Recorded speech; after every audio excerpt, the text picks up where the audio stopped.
우리는 종종 신앙생활 가운데 우리 귀에 들려지는 그 말씀이 믿어지지 않을 때가 있습니다. 이럴 때 드는 생각은 내가 과연 믿음이 있는 사람인가 하는 그런 질문이겠죠. 그러나 이것이 저와 여러분의 한계입니다. 우리는 우리에게 들려지는 그 말씀을 100% 믿는다는 것이 참 어렵습니다. 그래서 신앙생활을 일컬어서 이렇게 이야기합니다.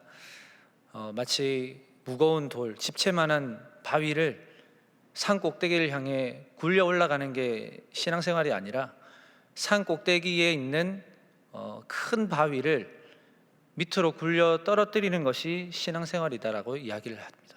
무슨 뜻이냐면 내 힘으로 되는 게 아무것도 없다라는 것이죠. 결국은 하나님의 전적인 은혜 가운데서 할 수 있는 게 바로 신앙생활이다라는 것입니다. 그런데요, 우리의 신앙생활은 은혜로 살아간다는 것을 내 머리로는 이해를 하겠는데 사실 많은 내적 갈등들을 품고 살아갑니다.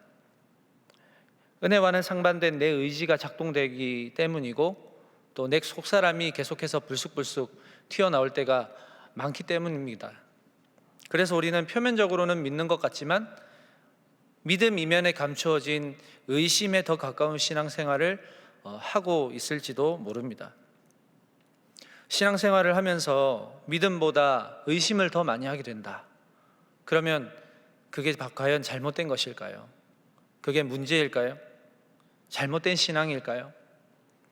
아무리 믿으려고 노력해도 믿기지가 않을 때, 믿어지지가 않을 때, 과연 누구의 문제인가? 저는 오늘 우리의 신앙생활 가운데 이 생기는 의심이 결코 잘못된 것이 아니라는 것을 말씀을 드리고 싶습니다. 문제가 아니에요. 오히려 오늘의 말씀의 제목처럼 차라리 의심하라라고 말씀을 드리고 싶습니다. 잠시 오늘 읽은 본문의 말씀 속으로 좀 들어가 보겠습니다. 오늘 본문은 부활 후에 예수님께서 제자들을 만나시는 장면 속에서 부활의 기쁨에 찬물을 끼얹는 한 사람의 등장을 주목하고 있습니다. 그 사람이 바로 도마라는 사람입니다. 도마는 예수님의 12 제자 중 한 사람으로 당당하게 그 이름을 올리고 있고요.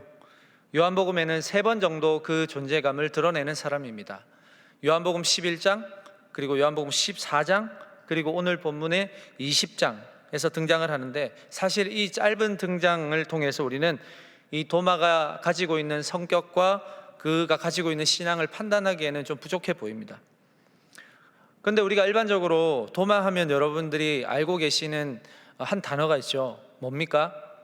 의심입니다. 심지어 주일학교 아이들에게 말씀을 가르칠 때 선생님들이 이렇게 많이 가르치세요. 여러분, 도마는 의심이 많은 사람이에요. 우리 모두 도마처럼 의심하지 말고 예수님을 잘 믿어야 돼요. 보지 않고 믿는 게 진짜 믿음이에요. 이렇게 가르치죠. 저도 어릴 때 그렇게 배웠던 것 같습니다. 그런데 시간이 흐르고 이 본문을 다시 볼수록 도마가 믿음이 없는 사람이 아닌 것 같다라고 하는 느낌적인 느낌이 듭니다. 오히려 도마는 상당히 남자다운 사람, 상당히 솔직한 사람이라는 생각이 많이 들어요.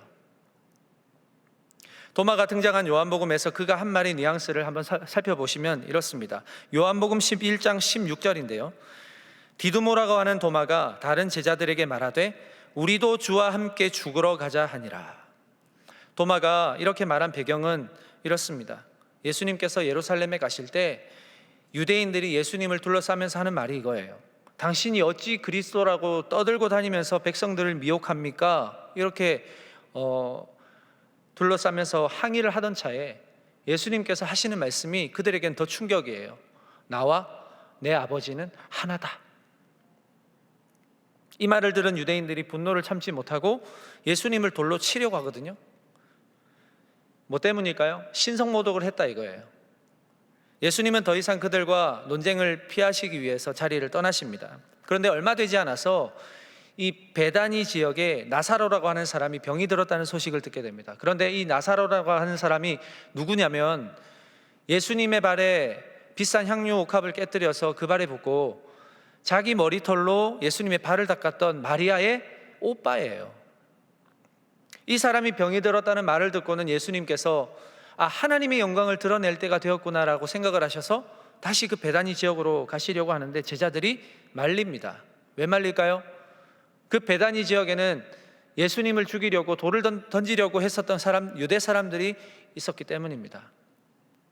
그러나 예수님께서는 아랑곳하지 않으시고 하나님의 영광을 드러내시기 위해서 가시기로 결정을 하시는데, 그때 제자인 도마가 제자들에게 이렇게 말하는 거예요. 우리도 주와 함께 죽으러 가자, 이렇게 이야기하는 거예요. 다른 제자들은 예수님이 거기 가시면 예수님이 돌에 맞는 것도 모자라서 예수님을 따르는 제자들인 자신들도 예수님과 한통속이란 이유로 돌에 맞아서 피를 흘리게 될 것을 두려워하고 예수님을 말리는데, 이 도마는 우리도 주와 함께 죽자, 이렇게 말할 정도로 상당히 적극적이고 호전적인 사람인 것 같습니다. 자, 그런가 하면 요한복음 14장 5절 말씀에 보면 이렇게 기록이 되어 있죠. 도마가 이르되 주여, 주께서 어디로 가시는지 우리가 알지 못하거늘 그 길을 어찌 알겠사옵나이까. 자, 예수님께서 베드로에게 내가 닭 울기 전에 네가 나를 3번 부인할 거야 라고 미리 말씀을 하세요. 자, 그 뒤에 예수님이 하시는 말씀이 요한복음 14장 1절, 너희는 마음에 근심하지 말라, 하나님을 믿으니 또 나를 믿으라. 자, 이 말씀을 하시면서 예수님께서는 자신의 죽음으로 모든 죄인들의 거처를 예비하러 가시는, 다시 말해서 영원한 하나님의 나라의 처소를 예비하러 가시는 죽음의 예고를 하시는 장면을 보게 되거든요. 자, 그리고는 요한복음 14장 4절에서 내가 어디로 가는지 그 길을 너희가 아느니라, 이렇게 말씀을 하세요. 제자들에게 너희가 안다고 이야기하세요. 그런데 이때 도마가 이렇게 반문하는 겁니다. 요한복음 14장 5절에 도마가 이르되 주여, 주께서 어디로 가시는 줄 우리가 알지 못하거늘 그 길을 어찌 알겠사옵나이까. 소위 말해서요, 요즘 말로 정말 1도 아는 척을 안 하는, 그냥 모르면 모르겠다라고 질문하는 사람이 도마예요. 여러분 정말 솔직한 사람 아닙니까? 도마를 보면서 이 말이 딱 맞는 것 같아요. 모르는 건 절대 부끄러운 게 아니다. 이 도마의 반문이 있었기 때문에 여러분, 놀라운 예수님의 진리의 말씀이 탄생한 게 아닌가 싶어요. 자, 어떤 말씀인가요? 그 뒤에 요한복음 14장 6절, 우리 다 같이 한번 자막 보시면서 한번 같이 읽겠습니다. 예수께서 이르시되 내가 곧 길이요 진리요 생명이니 나로 말미암지 않고는 아버지께로 올 자가 없느니라. 믿으십니까? 도마의 질문은 어찌 보면 이 사람이 진짜 제자가 맞나 싶을 정도로 그런 수준이 없는 그런 질문 같았는데, 이 질문이요, 저와 여러분의 구원의 길에 있어서 너무나도 핵심적이고 본질적인 대답을 이끌어낸 질문이 되었다는 것입니다. 정말 놀랍잖아요. 그래서 도마는 의심이 많은 사람이라기보다는 참 솔직한 사람 같다라는 생각이 들게 되는 겁니다. 저는 예수님 입장에서 도마를 바라봤을 때 우리 예수님께서 도마를 참 예뻐하셨겠다라는 생각이 들어요. 하나님께서 사람의 몸으로 이 땅에 오셔서 이 땅의 이야기를 전하는 것도 아니고 하늘의 이야기를 해주시는데 그 이야기가 단번에 이해가 되는 사람이 누가 있겠습니까? 그렇죠? 모르는 게 정상입니다. 아무리 우리가 모태신앙이라 해도, 신앙생활을 몇십 년 해도 그 시간들이 우리의 믿음을 보장해 주지 못합니다. 믿음은 결국 보이지 않는 것이지만 그 실체가 있는데, 그 보이지 않는 것의 실체를 알기 위해서는 얼마나 질문하고 얼마나 궁금해하고 얼마나 의심하느냐가 믿음을 결정짓는 열쇠가 되기도 한다는 것입니다. 다시 말씀드릴까요? 예수님에 대해서, 하나님에 대해서, 성령님에 대해서 우리가 믿는 사람이라고 하면서 궁금해하지 않고 알려고 하지 않으면 믿음은요, 나와 상관이 없는 이야기가 될 수 있다는 것입니다. 신앙은요, 횟수로 결정되는 게 아니거든요. 신앙은 숫자 채우기가 아니라는 겁니다. 여러분, 예배 드리는 횟수, 교회에 머무는 횟수로 따지자면 여기에서 제가 한 5% 안에는 들 거예요. 이것이 믿음의 척도라고 하면 저는 거의 우등생이겠죠. 그러나 믿음은 결코 수치화할 수 없습니다. 도마가 대단한 게 뭔지 아세요? 한결같았다는 거예요. 그리고 시종일관 당당했던 사람입니다. 오늘 본문에서 예수님께서 부활하셔서 제자들 앞에 나타나셨습니다. 제자들은 예수님의 모습을 보고 다 놀라 자빠졌습니다. 제자들은 예수님의 죽으심으로 한 곳에 모여서 두려움에 떨고 있었거든요. 이유가 뭘까요? 예수님이 죽으신 후에 그 예수님을 미워했던 유대인들이 자기들을 찾아올까 봐 두려움에 떨고 있었다는 것입니다. 그래서 문을 굳게 닫았다라고 기록이 되어 있죠. 아마 모든 문이라는 문은 다 굳게 잠궜을 거예요. 그런데 이 제자들의 모인 곳에 갑자기 예수님이 나타나셨어요. 얼마나 놀랐을까요? 그러나 그 두려움은 얼마 가지 않았습니다. 예수님께서 무리 가운데 오셔서 평강을 선포하시고 못 박힌 손과 창에 찔린 옆구리를 보여주셨어요. 진짜 예수님이라는 사실에 이들은 마음이 녹아내렸고 기쁨으로 충만했습니다. 그런데요, 이때 하필 누가 없었어요? 도마가 없었어요. 다른 사람도 아니고 하필 도마가 없었단 말입니다. 예수님이 나가신 후에 하필 도마가 제자들의 있는 곳에 들어왔는데 제자들이 뭐라고 하냐면 오늘 본문 25절 말씀, 다른 제자들이 그에게 이르되 우리가 주를 보았노라 하니 도마가 이르되 내가 그의 손에 못자국을 보며 내 손가락을 그 못자국에 넣으며 내 손을 그 옆구리에 넣어보지 않고는 믿지 아니하겠노라 하니라. 여전히 도마는 솔직하죠. 내 눈으로 보기 전까지는 절대 못 믿어, 이거예요. 절대 믿지 않을 거야. 일주일 정도가 지났습니다. 제자들이 모인 곳에 도마도 함께 있었고 문이 닫힌 그곳에 예수님께서 다시 나타나셔서 너희에게 평강이 있을지어다 하셨어요. 그리고는 어떤 말씀을 하시냐면 요한복음 20장 27절 말씀, 도마에게 이르시되 내 손가락을 이리 내밀어 내 손을 보고 내 손을 내밀어 내 옆구리에 넣어보라. 그리하여 믿음 없는 자가 되지 말고 믿는 자가 되라. 예수님 다 알고 계셨던 거예요. 일주일 전에 예수님이 제자들을 만나고 나신 그 후에 늦게 돌아온 도마가 예수님이 오셨다는 그 말을 믿지 않고 있었다는 것을 예수님은 알고 계셨어요.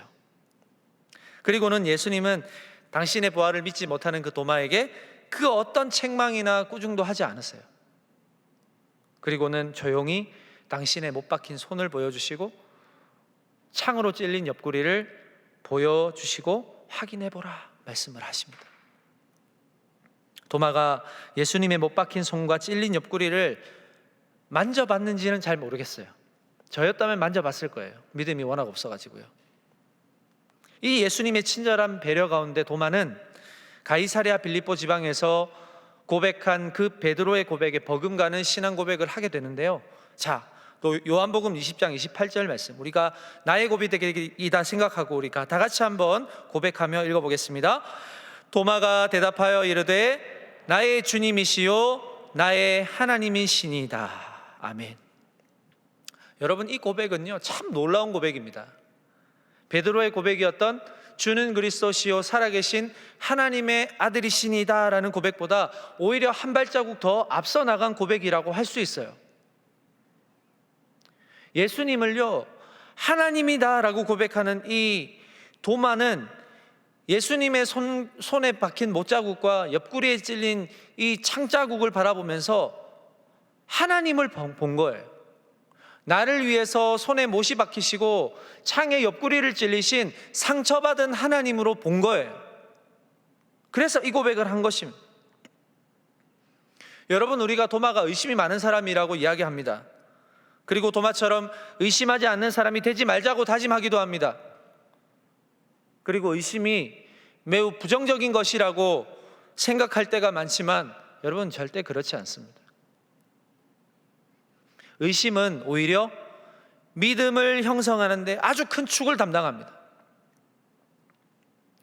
2019년도에 별세한 일본의 유명한 철학자인 우메하라 타케시라는 분이 이런 말을 남겼습니다. 의문을 소중히 하라. 그것은 상식의 오류를 깨뜨리고 진리를 발견하는 기폭제인 것이다. 이렇게 이야기했어요. 여러분, 우리 하나님의 세계는 너무나도 깊고 넓습니다. 내가 믿는 하나님은 내가 믿는 것보다 더 크신 분이고 더 깊고 넓으신 분이세요. 그래서 이 신앙 안에서의 의심은 하나님을 불신하라는 의미가 아닙니다. 하나님의 더 깊고 넓고 광대한 그 위대하신 하나님의 그 세계를 갈망하는 마음의 상태가 우리가 신앙 안에서의 의심인 거예요. 내가 알고 있는 것이 전부라는 그 사실을 부정하고 더 깊은 세계를 향해 나아가고자 하는 열망의 표시, 그게 의심이라는 것입니다. 하나님이 무조건 없다고 하면 그건 무신론자죠.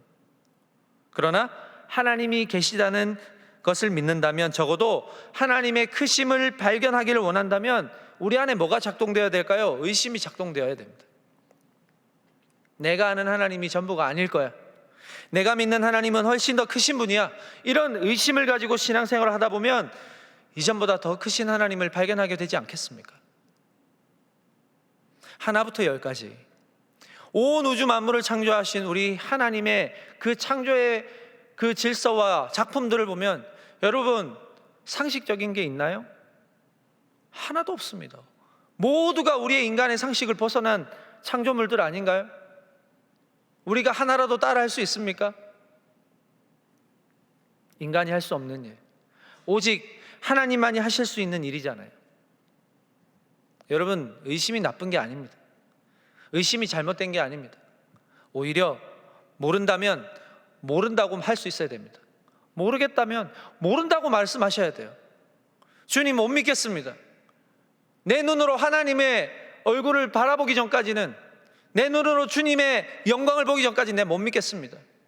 도마처럼 말할 수 있는 거예요. 여러분, 이게 신앙이지 않습니까? 간절히 원하고 찾을 때 내 의심을 확신으로 바꿔주시는 그 하나님의 찾아오심, 하나님의 만나주심을 경험하는 게, 그게 신앙 아닌가요? 저번 주 목요일에 저녁에 한 안수 집사님과 청년 한 분과 식사할 기회가 있었어요. 그리고 식사를 하고 이제 차를 마시는데 우연히 그 집사님의 신앙 이야기를 들을 기회가 있었습니다. 참 희한하게도 그 집사님은 청년 때 혈기왕성하고 아주 놀기 좋아했던 그런 집사님이셨대요. 그런데 친구의 인도로 이 동안교회에 오시게 되었다고 합니다. 어느 주일에 이제 예배당 어느 구석진 자리에 앉아서 예배를 드리는데 뜬금없이 어떤 음성이 들리더래요. 처음에는 이상하다 싶으셨대요. 그래서 다른 곳에서 나는 소리겠거니 하고 그냥 신경 쓰지 않고 예배를 드리고 이제 집에 가시고는 그 다음 주에 교회에 와서 또 자리를 찾아서 앉았는데 마침 저번 주에 앉았던 자리와 똑같은 자리에 앉게 되었답니다. 그리고는 앉아서 예배를 드리고 있는데 같은 음성이 들렸대요. 그 음성이 뭐였냐면, 네가 이 교회에서 해야 될 일이 있다라는 음성이셨대요. 너무 신기하잖아요, 그렇죠? 집사님은 청년 시절에 들었던 그 음성이 하나님의 음성이었다고 확신하셨다고 합니다. 너무나도 이상한 경험이었지만 너무나 또렷했고 자기를 향한 분명한 음성이었다고 확신을 하셨어요. 여러분, 이게 하나님의 음성인지 어떻게 알 수 있을까요? 그 음성 이후로 집사님의 삶이 변했어요. 그 이후로도 정말로 교회 사역이라면 가리지 않고 열심히 섬기셨답니다. 청년부 사역을 그렇게 열심히 하셨대요. 지금도 여전히 청년을 향한 애정과 청년을 향한 사랑으로 열심히 기도하고 섬기고 계신다고 하시더라고요. 여러분, 이게 왜 가능할까요? 집사님의 심령에 있었던 그 하나님을 향한 마음이 확신으로 바뀌니까 삶이 변하고 인생관이 변하고 무엇보다 하나님의 뜻을 최우선으로 여기는 인생으로 변하게 되더라는 것입니다. 여러분, 도마는 의심의 대명사로 불리지만 저는 도마가 그 누구보다도 부활하신 예수님을 보고 싶어 했던 사람이었던 것 같아요. 너무나도 보고 싶어 했던 사람, 예수님을 알기를 누구보다도 갈망했었던 사람, 예수님을 향한 간절함과 열망이 있었기 때문에 내가 확신하기 위해서 더 의심을 한 거고, 자기 마음으로 확신이 되지 않았기 때문에 쉽게 인정하지 않았던 것입니다. 여러분, 더 확실하게 믿고 싶었던 도마에게 아무런 책망도 꾸중도 하지 않으시고 자신의 손과 옆구리를 보여주신 예수님께서 그때 기분이 나쁘셨을까요? 아니요, 절대로 기분 나쁘시지 않았어요. 기꺼이 도마에게 보여주셨잖아요. 여러분, 구약시대의 위대한 인물들 가운데서도 유독 의심이 많았던 사람들이 있습니다. 대표적으로 모세가 있죠. 모세는 구약의 이스라엘의 위대한 지도자로 추앙받지만 그도 처음에는 떨기나무의 불로 인하신, 그 타는 불로 임하신 하나님을 믿지 못합니다. 전능하신 하나님께서 모세를 통해 이스라엘을 구원하겠다라고 말씀을 하셨지만 그는 자격지심이 너무나도 컸던 사람이었어요. 나는 할 수 없습니다. 나는 말이 부족한 사람입니다. 나는 말할 줄 모르는 사람입니다. 그러나 하나님께서는 그런 모세를 꾸짖지 않으세요. 오히려 네 형 아론이 네 옆에서 너의 입이 되어줄 것이다 라고 하시거든요. 사사시대에 보면 위대한 사사 기드온이 있어요. 이 기드온도 의심이 많은 사람이었어요. 자신을 사사로 세우신 하나님의 존재를 시험하기까지 이릅니다. 어떤 시험을 할까요? 하나님, 양털 한 뭉치가 있는데 마당에 두겠습니다. 다음 날 양털만 적게 하고 마당만 마르게 해보십시오. 그랬더니 하나님이 하세요. 양털만 적게 하고 마당만 마르겠어요. 그럼 끝나야 되잖아요. 또 시험하는 거예요. 하나님, 이번에는요 마당은 적게 하고 양털 뭉치만 마르게 해보십시오. 그랬더니 하나님이 하세요.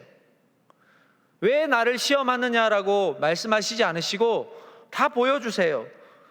기도원의 요구를 다 들어주시고 하나님의 살아계신 표징을 다 보여주시고는 시대의 사사로 사용하시는 겁니다. 절대로 우리 하나님을 의심하는 자, 하나님의 능력을 시험하는 자를 책망하지 않으십니다. 오죽하면 하나님께서 말라기 3장 10절 말씀에서 이렇게 말씀하실까요? 너희는 온전한 11조를 창고에 들여놓아 내 집에 먹을거리가 넉넉하게 하여라. 이것이 바치는 일로 나를 시험하여 내가 하늘 문을 열고서 너희가 쌓을 곳이 없도록 복을 붓지 않아 보아라. 나 만군의 주의 말이다. 이렇게 말씀하셨어요. 시험해 보라고. 백성들이 하나님의 살아계심과 하나님의 능력을 믿지 못하니까 이렇게까지 말씀하신 거 아닌가요? 여러분, 우리가 하나님에 대해 오해하는 게 이런 부분 아닙니까? 하나님을 시험하고 하나님에 대해 의심하는 게 믿음이 없는 사람의 행동처럼 그렇게 알고 있단 말이에요. 그런데 그렇지 않습니다. 오히려 이런 사람들이 하나님을 더 알고 싶어하고 하나님 앞에서 믿음의 사람이 되고자 하는 그런 큰 열망을 가지고 있는 사람이라고 저는 믿습니다. 알아야죠. 알아야 믿죠. 알려고 힘써야죠. 아는 만큼 사랑하게 되고 사랑하는 만큼 보이게 되어 있습니다. 우리가 공부할 때도 어떤 문제의 해답을 알기 위해서 계속 답을 찾기 위해서 애를 쓰고 밤을 새우는 것처럼 하나님은 우리의 의심, 우리의 궁금함을 오히려 반가워하시는 분이세요. 반면에 하나님이 참 역겨워하시는 분이 또 있습니다. 어떤 사람일까요? 요한계시록 3장 15절 말씀. 내가 내 행위를 아노니 내가 차지도 아니하고 뜨겁지도 아니하도다.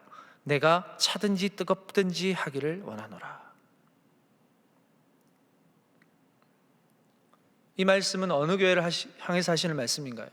라오디게아 교회, 소아시아 7교회 중에 라오디게아 교회에 하시는 말씀입니다. 예수님이 책망하시는 말씀이에요. 이도 저도 아니시나, 차지도 않고 뜨겁지도 않고 그냥 미지근한 그런 상태. 하나님은 이걸 오히려 역겨워하시고 입에서 토해내버리시겠다고 말씀을 하십니다. 하나님에 대해 내가 궁금한 게 없는데, 하나님과의 관계에 대해 관심이 없는데 그냥 교회 나오니까 내가 믿음이 있는 사람처럼, 교회를 다녔으니까, 오래 다녔으니까, 모태신앙이니까 믿음이 있는 사람처럼 그렇게 행동하는 걸 하나님은 아십니다. 그리고 그걸 미워하십니다. 사랑하는 여러분, 사랑하는 동안의 청년 여러분, 차라리 의심하십시오. 차라리 모르면 모르겠다고 하나님께 토로하십시오. 도무지 내 삶의 답이 어디에 있는지 내가 가는 이 길이 맞는지, 내 믿음의 상태가 어떤지 모르면 모르겠다고 말씀하세요. 차라리 하나님의 뜻이 무엇인지도 알지 못하는데 왜 가만히 계시나요? 왜 가만히 있으면 답이 주어질 것처럼 계시나요? 청년의 때에 너무나도 고민되시는 것도 많고 해결되지 않은 그 문제 앞에 끙끙 앓고 계시는 여러분에게 지금 필요한 건 하나님을 향한 의심입니다. 어쩌면 하나님이 여러분의 의심을 기다리고 계실 수도 있어요. 아니요, 기다리고 계십니다.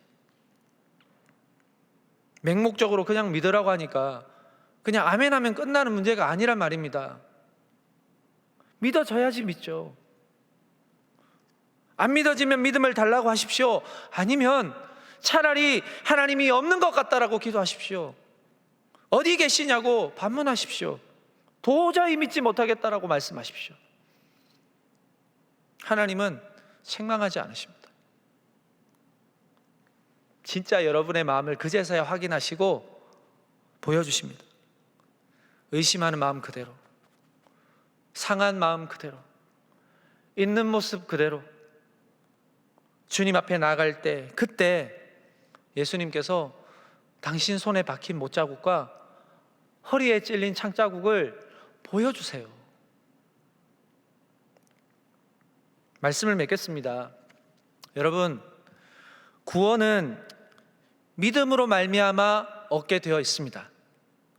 그러나 그 믿음의 실체는 무엇일까요? 저와 여러분의 이마에 믿음이라고 써놓으면 믿음이 되나요? 아닙니다. 세례교인이라고, 동안교회 교인이라고 저절로 믿음이 생기는 게 아닙니다. 믿음은 결국 믿음을 주시는 분 예수 그리스도를 찾는 사람에게 생기게 되어 있습니다.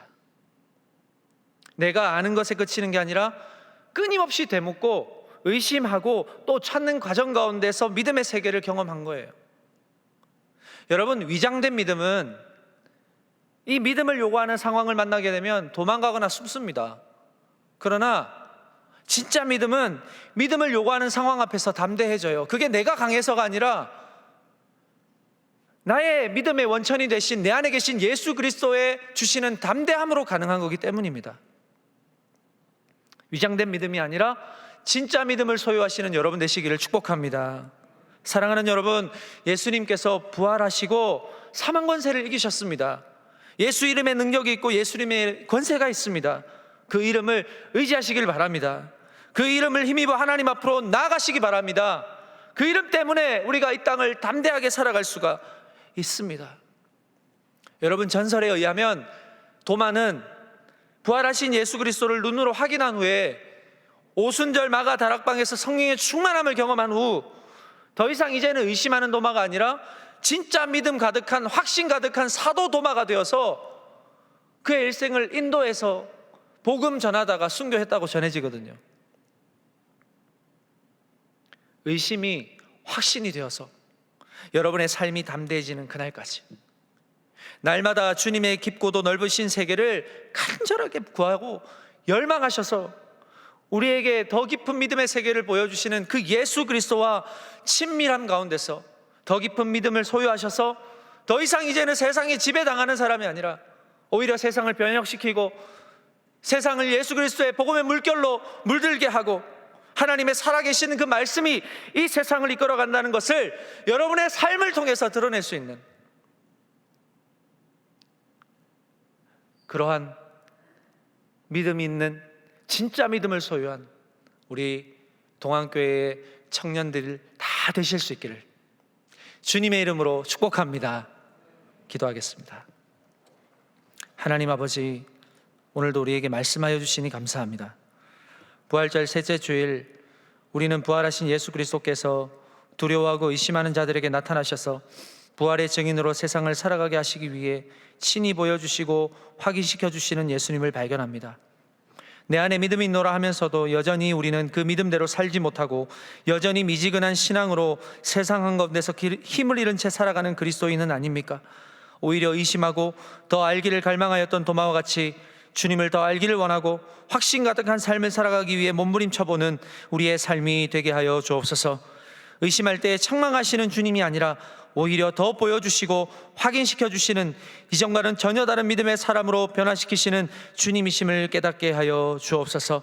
이 한 주간 동안의 청년들은 다시금 세상 속으로 들어가 많은 사람들 틈에서 살아갈 텐데 주님의 말씀이 능력으로 힘으로 작동되어 부활의 증인 나의 주님 나의 하나님으로 고백하는 놀라운 주님의 사람들 되게 하여 주옵소서. 지금도 우리와 함께 하시는 예수님의 이름으로 기도합니다. 아멘.